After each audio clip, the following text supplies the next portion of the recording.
ఇస్కరియోతు యోధ తన చోటును పోగొట్టుకున్నాడు, పరిచర్యను పోగొట్టుకున్నాడు.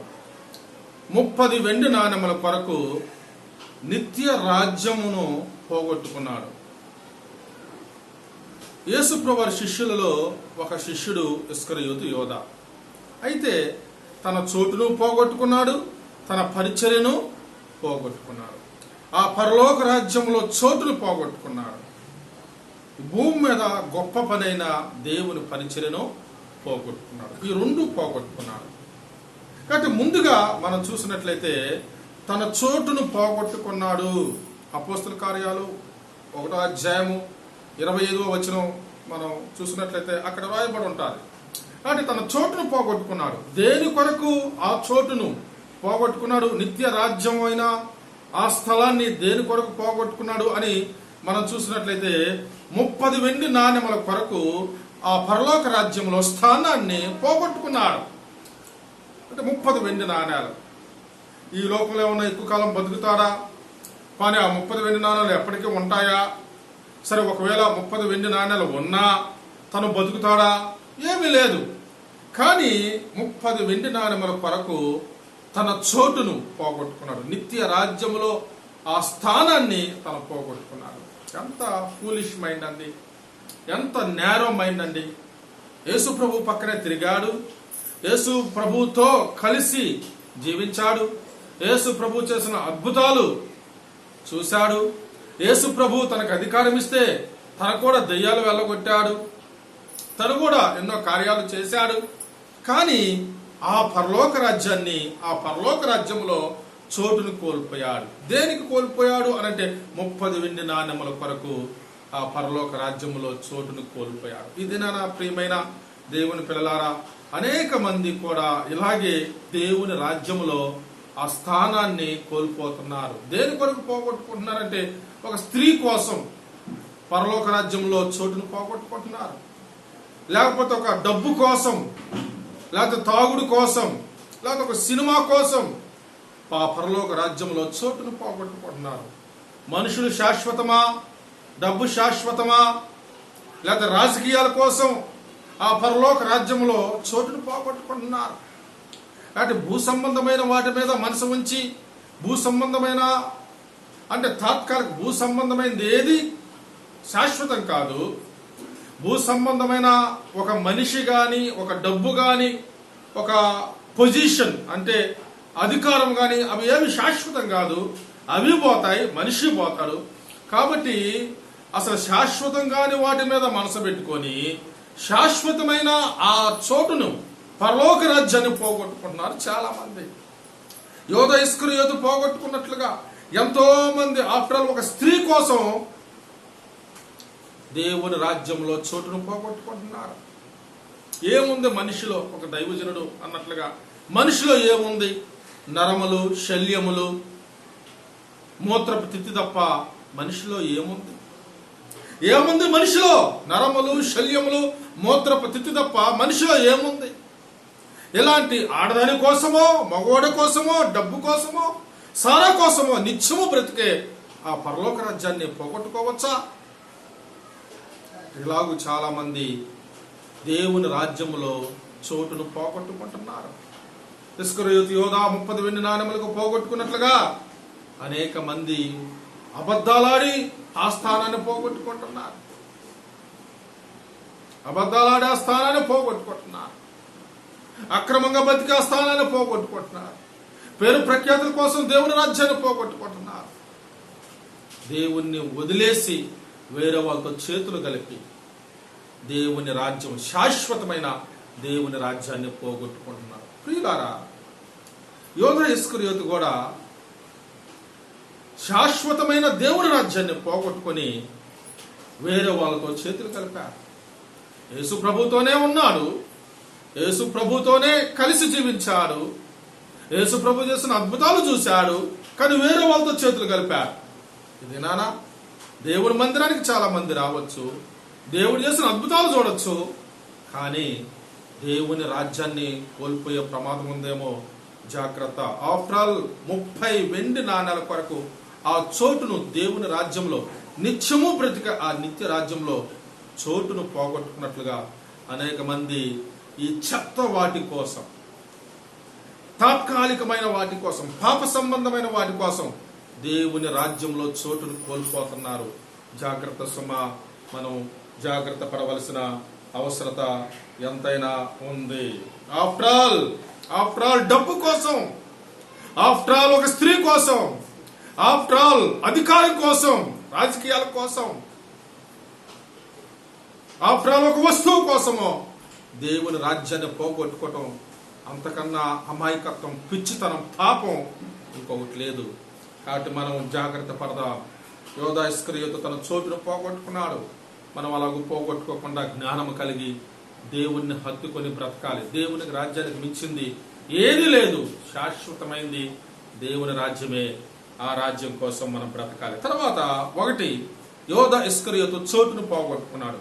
2, యోధా ఇస్కరియోతు పరిచర్యను పోగొట్టుకున్నాడు. 1 చోటును పోగొట్టుకున్నాడు అంటే పరలోక రాజ్యంలో నిత్యము బ్రతికే ఆ రాజ్యంలో స్థానాన్ని పోగొట్టుకున్నాడు. 2వది పరిచర్యను పోగొట్టుకున్నాడు. ఈ భూమి మీద విలువైనదంటూ ఏమీ లేదు. ఏమన్నా అర్థమవుతుందా? భూమి మీద విలువైంది ఏది లేదు. భూమి మీద విలువైంది ఒకే ఒకటి, అది దేవుని పని. దేవునికి మహిమ కలుగును గాక. హల్లెలూయా. భూమి మీద విలువైనది ఒకటే ఒకటి, అది దేవుని పని, దేవుని పరిచర్య. దానికి మించింది విలువైనది ఈ భూమి మీద ఇంకొకటి లేదు. ఏ మనుషుడు విలువైన వాడు కాదు, ఏ ఉద్యోగం విలువైంది కాదు, ఏది కూడా విలువైంది కాదు.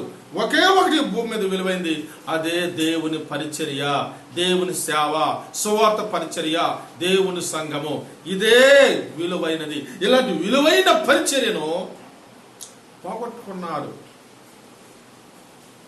చాలా మంది గవర్నమెంట్ ఉద్యోగం రా, గవర్నమెంట్ ఉద్యోగం అయితే ఎవరికి లెక్క?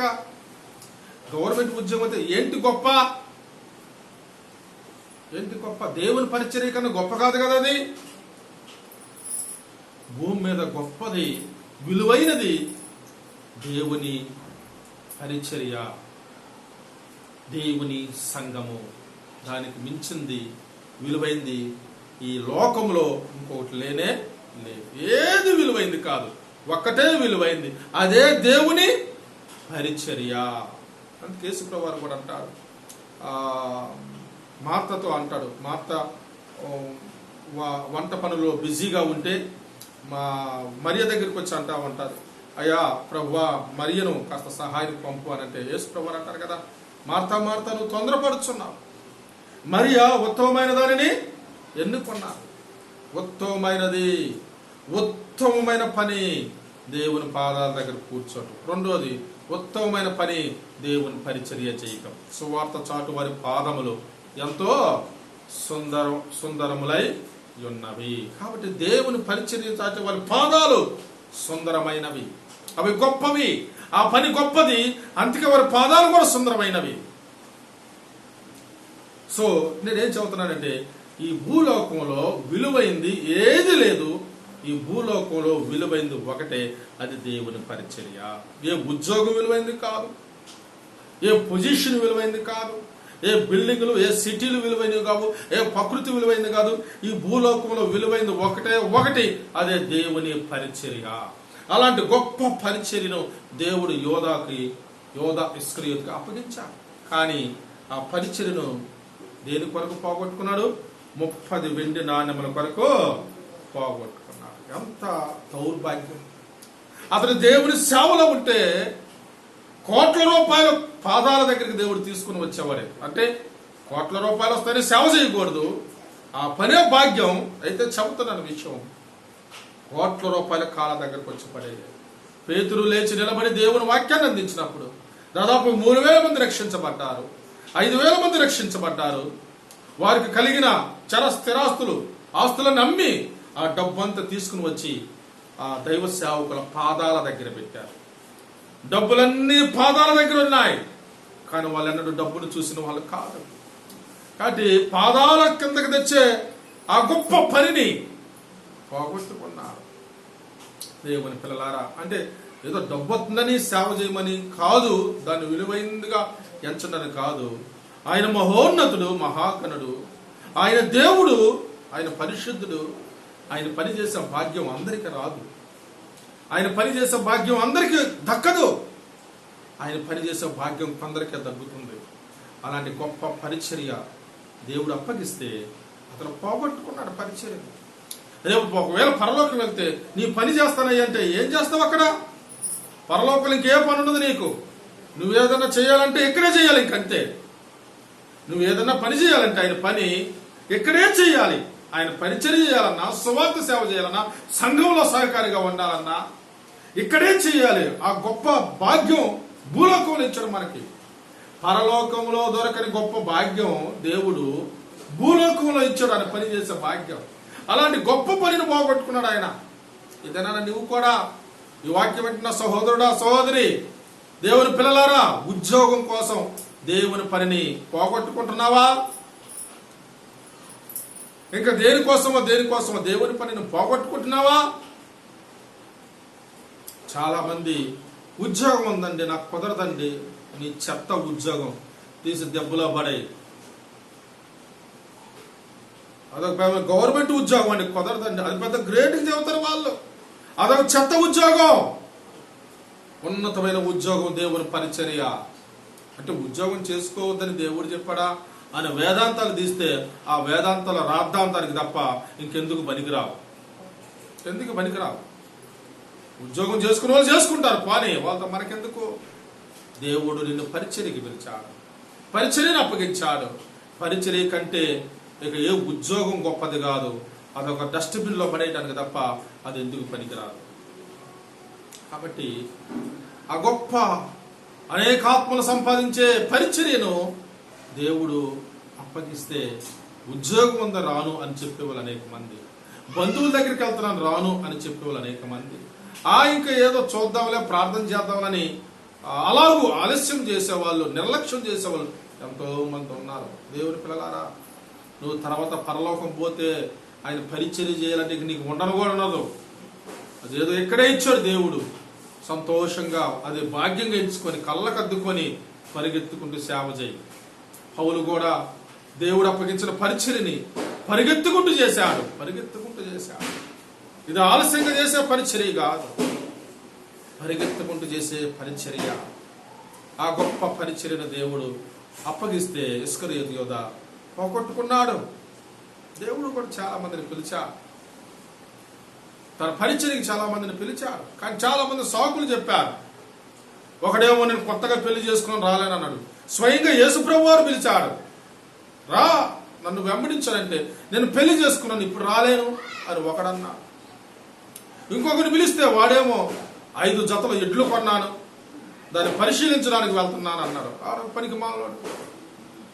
ఇంకొకడేమో పొలం కొన్నాను, దాన్ని చూడటానికి వెళ్తున్నాను, రాలేను. ఎన్ని సాకులు! ఇవన్నీ సాకులే, నిజాలు కావు.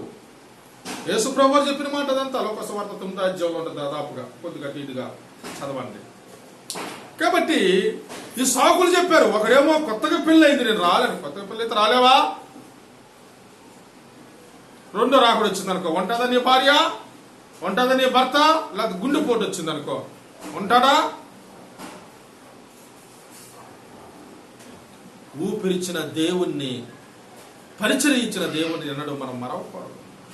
ఎన్ని సాకులు చెబుతున్నాడు. స్వయంగా యేసుప్రభువు వారు పిలుస్తుంటే ఒకడేమో కొత్తగా పెళ్ళయింది అన్నాడు, అదొక సాకు.